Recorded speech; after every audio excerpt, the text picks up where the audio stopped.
और अमेरिका में भीषण युद्ध फिर से शुरू हो गया है और ईरान पर अमेरिका ने दूसरे दिन भी हमला किया।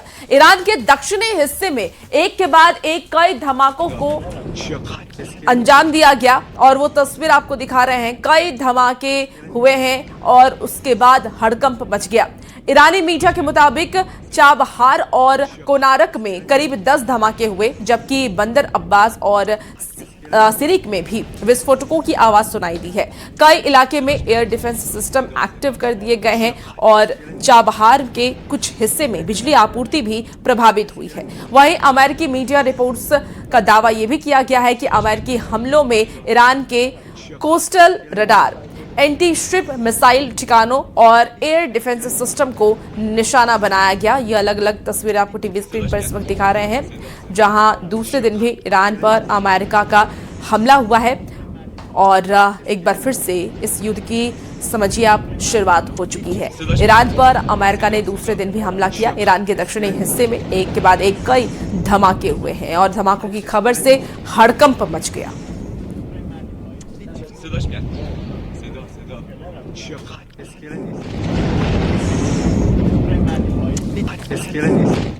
अमेरिका के ईरान शहर एयरपोर्ट और बुशहर प्रांत पर भी हमले की खबर है। देखिए, ईरानी मीडिया ने दावा यह किया है कि दक्षिणी ईरान के बुशहर प्रांत पर स्ट्राइक हुए। हमले के बावजूद बुशहर न्यूक्लियर पावर प्लांट सुरक्षित है और उसे कोई नुकसान नहीं पहुंचा। वहीं प्रेस टीवी के मुताबिक दक्षिण पूर्वी ईरान के ईरान शहर एयरपोर्ट के टर्मिनल जैसे और रनवे पर धमाके हुए हैं। रिपोर्ट में दावा किया गया है कि अमेरिकी हमले में एयरपोर्ट परिसर में तैनात एक फायर फाइटर की मौत हो गई है और ये 4 अलग अलग तस्वीरें आपको दिखा रहे हैं, जहां बुशहर प्रांत पर अमेरिका का हमला हुआ, ईरान पर अटैक हुआ है। आपको बता दें कि बदर अब्बास, सिरिक में भी धमाके हुए हैं। चाबहार पर हमला हुआ, वो आप गोल घेरे के माध्यम से देख पा रहे होंगे। बुशहर में एयर स्ट्राइक किया गया है, एयरपोर्ट पर धमाके हुए हैं और इस धमाके में फायर फाइटर की मौत भी हो गई है।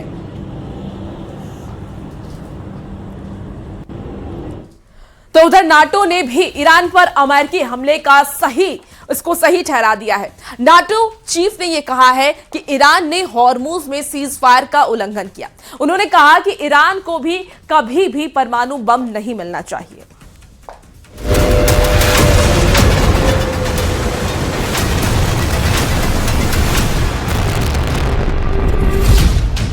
क्या ट्रंप ने ईरान से डील में नेतन्याहू को दूर रखकर गलती कर दी?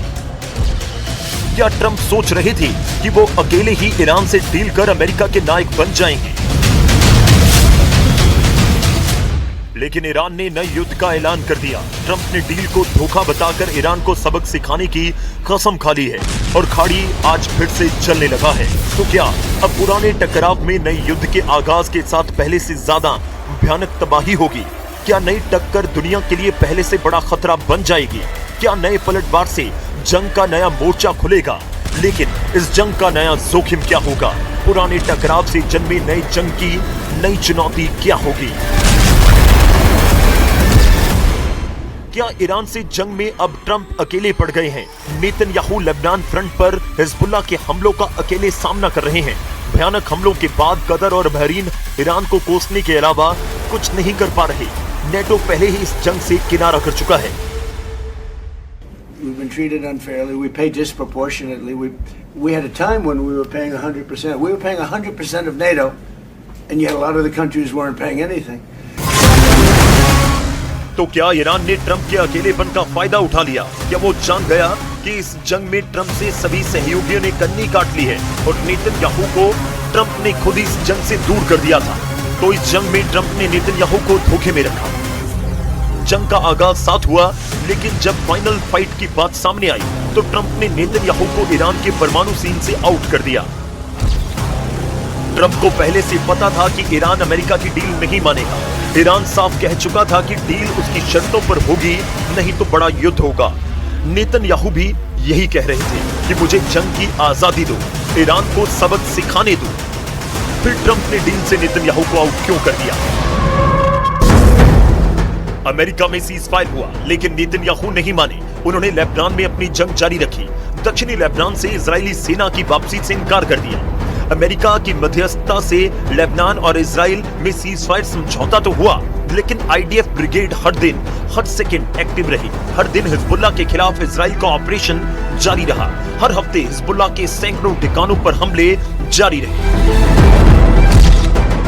लेबनान चिल्लाता रहा, इजराइल सीजफायर का उल्लंघन कर रहा है, लेकिन इजराइल की एयर स्ट्राइक नहीं रुकी। नेतन्याहू ने साफ संदेश दिया, जब तक हिजबुल्लाह की मिसाइलों का खतरा है, हम नहीं रुकेंगे। दक्षिणी लेबनान में सीजफायर के बावजूद कई टारगेट को निशाना बनाया। ये जंग की तस्वीरें बता रही हैं कि ईरान ने अकेले दम पर 3 मोर्चों पर अपनी ताकत दिखा दी है। पहला मोर्चा नया है, लेकिन टकराव पुराना है। ईरान ने हॉर्मुज में अमेरिका के सहयोगी देशों के कतर और सऊदी अरब के तेल टैंक पर मिसाइलें दागी। अमेरिका ने ईरान पर पलटवार किया तो ईरान ने फिर से खाड़ी में अमेरिकी ठिकानों को निशाना बनाना शुरू कर दिया। उधर लेबनान ने इजराइल के खिलाफ अपने प्रॉक्सी हिजबुल्लाह के जरिए युद्ध को जारी रखे हुए है। तो सवाल यह है कि क्या ट्रंप की डिप्लोमेसी ही युद्ध की सबसे बड़ी वजह बन गई? I think it was absolutely necessary because when you have a ceasefire and Iran is basically violating the ceasefire, we've seen what happened yesterday with ships being attacked. I think it is totally crucial that the US forcefully reacts. I also expect allies today to discuss Iran. I expect allies today to reconfirm that Iran should never ever get its hand on a nuclear capability.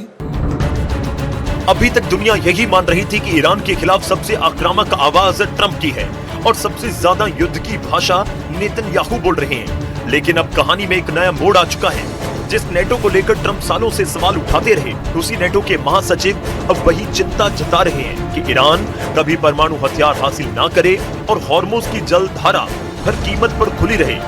यानी क्या अब मुद्दा केवल America बनाम Iran नहीं रहा, बल्कि पूरी पश्चिम सुरक्षा व्यवस्था की चिंता बन चुका है। दिलचस्प बात यह है कि लक्ष्य लगभग एक जैसा दिखाई देता है। ईरान परमाणु हथियार ना बनाए, लेकिन रास्ते अलग अलग हैं। ट्रंप कहते हैं दबाव बढ़ाओ, ईरान को झुकाओ। नेतन्याहू कहते हैं जरूरत पड़े तो ईरान पर बम फोड़ो, मिसाइलें दागो। अब नेटो भी खुलकर बोलने लगा है। हॉर्मुज खुला रहना चाहिए और ईरान को परमाणु हथियार से दूर रखना चाहिए। तो क्या तीनों की मंजिल एक है, लेकिन रास्ते अलग हैं?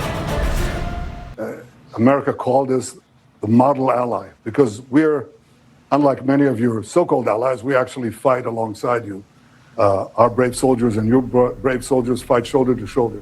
I think America has no greater ally than Israel, and Israel has no greater ally than the United States.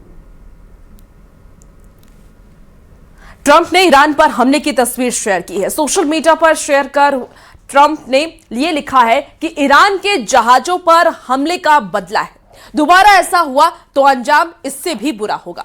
साथ ही ट्रंप ने कहा कि हमने उनके एक हमले के बदले 20 हमले किए हैं, अब भी वो हम पर हमला करेंगे तो हम उन पर 20 हमले करेंगे। ट्रंप ने यह भी कहा कि यह कोई युद्ध नहीं, ईरान को परमाणु हथियार बनाने से रोकना मकसद है। तो डोनाल्ड ट्रंप का ये पोस्ट आपको दिखा रहे हैं जो उन्होंने ट्रुथ पर किया है सोशल मीडिया पर, और उन्होंने सीधे तौर पर ईरान को धमकी भी दी है। और सोशल मीडिया पर शेयर करते हुए ट्रंप ने लिखा कि ईरान के जहाजों पर हमले का बदला है। 20 to 1. Every time they hit us, we're going to hit them 20. And we did it last night. We just hit them very hard. And I say we hit them 20 to 1. Every time they hit us, we're going to hit them 20. And we did it last night. तो middle east में America की सबसे बड़ी सैन्य तैनाती की गई है। समंदर में अमेरिकी नौसेना के 20 से ज्यादा युद्धपोत उतारने का दावा किया गया। अमेरिकी सेंट्रल कमांड यानी कि सेंटकॉम ने वीडियो जारी कर यह बताया कि पश्चिम एशिया के समुद्री क्षेत्र में अमेरिकी नौसेना के 20 से ज्यादा युद्धपोत लगातार गश्त कर रहे हैं। वीडियो में अरब सागर में जंजीर जहाज और इसके साथ ही लड़ाकू विमानों की क्लोज परफॉर्मेंस भी दिखाई दी गई है। तस्वीरें आपको टीवी स्क्रीन पर दिखा रहे हैं। सेंटकॉम का यह कहना है कि यह तैनाती क्षेत्रीय सुरक्षा और स्थिरता बनाए रखने के लिए है, साथ ही किसी भी संभावित खतरे को संदेश देने के मकसद से यह की गई है।